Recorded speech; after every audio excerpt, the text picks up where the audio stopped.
বাজে সকাল 5:30। ঘুম থেকে উঠেছি কিন্তু 4:50-এ। তারপরে ফ্রেশ হয়ে নিয়ে এখন বেরোবো।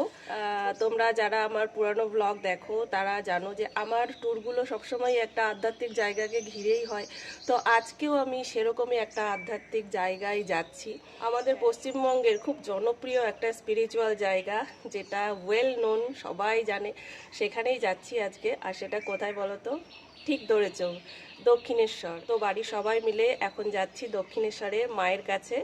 তো আজকে আমি যাচ্ছি, আমার শ্বশুরমশাই শাশুড়ি মা যাচ্ছে, রুম্পা যাচ্ছে, আমার ননদ চেনো তোমরা, আর বাবিন যাচ্ছে। গুড্ডি যাচ্ছে না, আর গুড্ডির বাবাও যাচ্ছে না। গাড়ির জন্য আমরা এখন ওয়েট করছি, গাড়িটা আসলেই বেরিয়ে পড়বো। অ্যাকচুয়ালি আমাদের ইচ্ছা ছিল আরও তাড়াতাড়ি বেরোনোর, উঠেছি কিন্তু গাড়িটা এখনো পর্যন্ত আসেনি। 5:30 বেজে গেছে, 5টায় আসার কথা। যে ভোর ভোর ওখানে পৌঁছে গঙ্গা স্নান করব, তারপরে মায়ের মন্দিরে পুজো দেবো। তো একটু দেরি হয়ে গেলে গঙ্গাঘাটে ভিড় হয়ে যায়।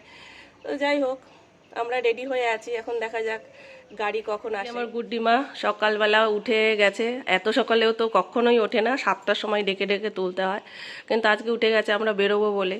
ওর নাকি আজকে স্কুলে ভীষণ একটা জরুরি কাজ আছে, যার জন্য ও যাবে না। তো চলো আমরাই বেরিয়ে পড়ি। আমার সোনামা ছাড়া আমার কোথাও না ভাল লাগে না, সত্যি বলছি। ও আমার বেস্ট ফ্রেন্ড।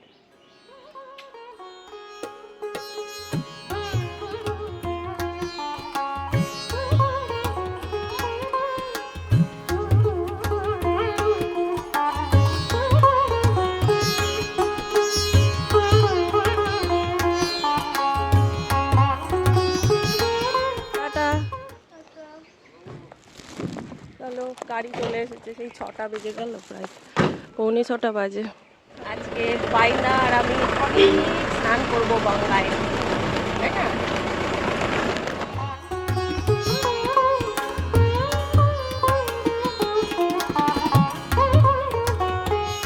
এখন 6:30 বাজে, আমরা পৌঁছলাম। আমাদের আধ ঘন্টা সময় লেগেছে আসতে। তো চলো এখন স্নানের ঘাটে যাব। প্রথমে স্নান সেরে ফেলি ঝটপট। ওই যে পেছনে মা বাবা আর বাবিন আসছে। এই হচ্ছে পার্কিং এরিয়া। আমাদের গাড়িটা পার্ক করে আমরা এখন বেরোচ্ছি পার্কিং এরিয়া থেকে।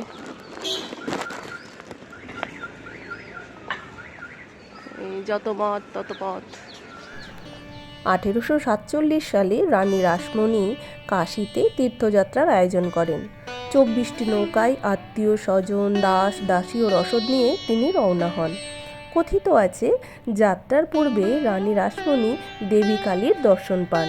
দেবী তাকে বলেন, কাশী যাওয়ার প্রয়োজন নেই, গঙ্গা তীরে একটি নয়নাভিরাম মন্দিরে আমার মূর্তি প্রতিষ্ঠা করে পুজো কর। সেই মূর্তিতে আবির্ভূত হয়েই আমি পূজা গ্রহণ করব। এই স্বপ্নের পর রানী অবিলম্বে গঙ্গা তীরে একটি জমি কেনেন। 1847 সালে এই মন্দিরের নির্মাণ কাজ শুরু হয় আর শেষ হয় 1855 সালে। 20 একরের এই জমিটি জন হেস্টিং নামে এক ইংরেজের কাছ থেকে কেনা হয়। লোকমুখে শোনা যায়, জায়গাটি নাকি আগে সাহেবান বাগিচা নামে পরিচিত ছিল। 8 বছরে 9 লক্ষ টাকা ব্যয় করে মন্দিরটি নির্মিত হয়। মন্দিরের কাজ তো শুরু হলো, কিন্তু মূর্তি গড়ার জন্য ভাস্করের খোঁজ শুরু হলো। অনেক খোঁজাখুঁজির পর শেষে মাকে গড়ার বরাত পেলেন কাটোয়ার দাইহাটের বাসিন্দা নবীন ভাস্কর। বিহার থেকে এলো কোষ্ঠী পাথর। নবীন ভাস্কর সেই পাথর কেটে মূর্তি গড়া শুরু করলেন। মূর্তি গড়া শেষ হলে রানীমা যখন দেখতে এলেন, তখন মূর্তিটি তার পছন্দ হয়নি। মূর্তিটি যেন আকারে একটু ছোট হয়েছে। আবার মূর্তি গড়ার কাজ শুরু হলো। এবারেও রানীমার পছন্দ হলো না।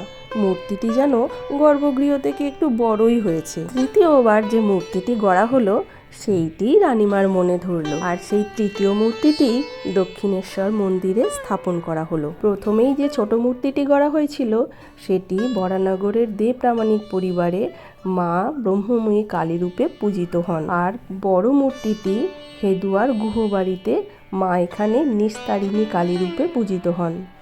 আজ মঙ্গলবার, সবাই স্নানে দেখো ব্যস্ত, মানে প্রচুর ভিড় আজকে, প্রচুর ভিড় আজকে, প্রচুর ভিড়। তো আমি এখন স্নানে নামবো।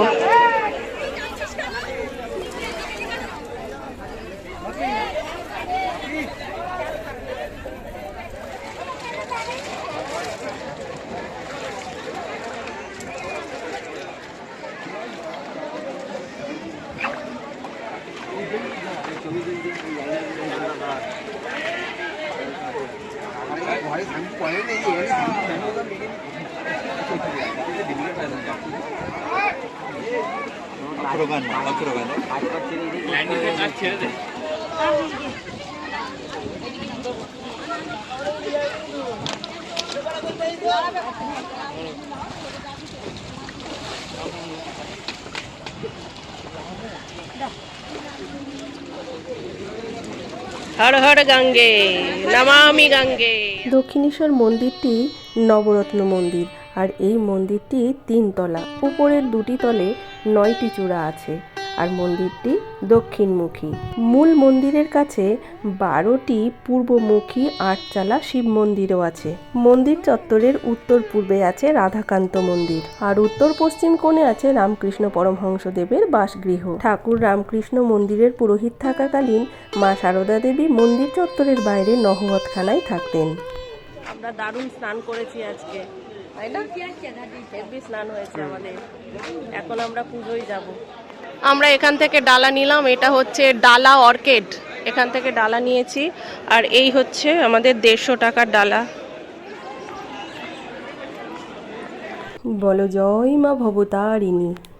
আমাদের পুজো দেওয়া হয়ে গেছে, এখন আমরা খাওয়ার জন্য ফুড প্লাজায় এসে গেছি। ফুড প্লাজাটা হওয়ার পরে খাওয়া দাওয়ার ব্যবস্থাটা ভালো হয়েছে। আর ওপরটাই হচ্ছে রেস্ট হাউস, এখানে এসে থাকাও যায়।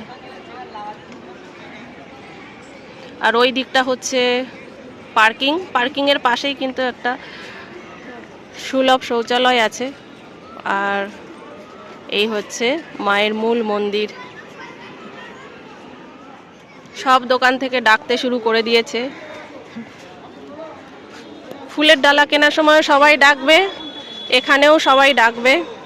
তো সব দোকানে একই খাবার পাওয়া যায়, যেখানে ইচ্ছা যাওয়া যেতে পারে। সবই ভেজ, পিওর ভেজ দোকান এগুলো সব। আমরা এখন জয় মা পিওর ভেজে ঢুকছি।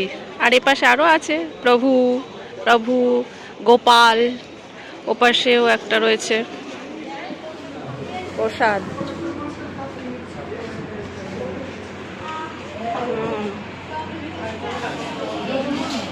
আর এই আমার খাবারে রয়েছে, দেখো লুচিও নিয়েছি, ওর থেকে ছোলা ভটুরেও নিয়েছি একটুখানি। এই যে ছোলা ভটুরেও নিয়েছি, লুচি আর ডালও নিয়েছি। চলো।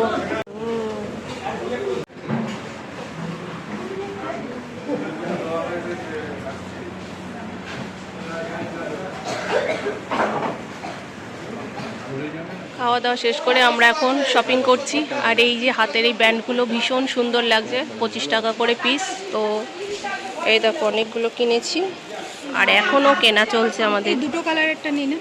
হ্যাঁ,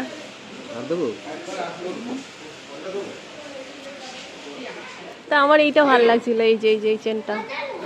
এই একটা দিন তো দাদা, এই যে এই চেন এই যে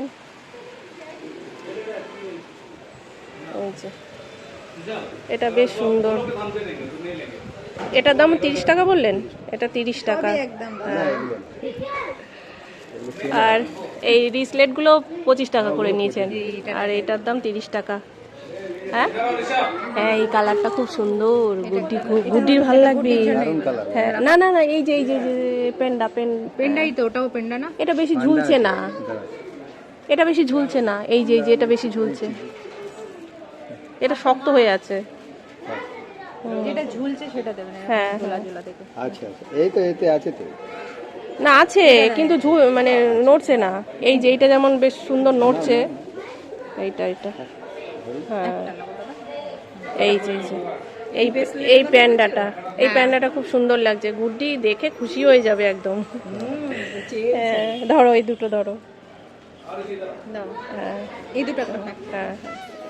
কেনাকাটি সেরে একরাশ মনে শান্তি নিয়ে বাড়ি ফেরার পালা। এর পরের ভ্লগে আমি আর একটা ধর্মীয় স্থান তোমাদের সঙ্গে শেয়ার করতে চলেছি, তাহলে পরবর্তী ভ্লগগুলো কিন্তু একদম মিস করো না।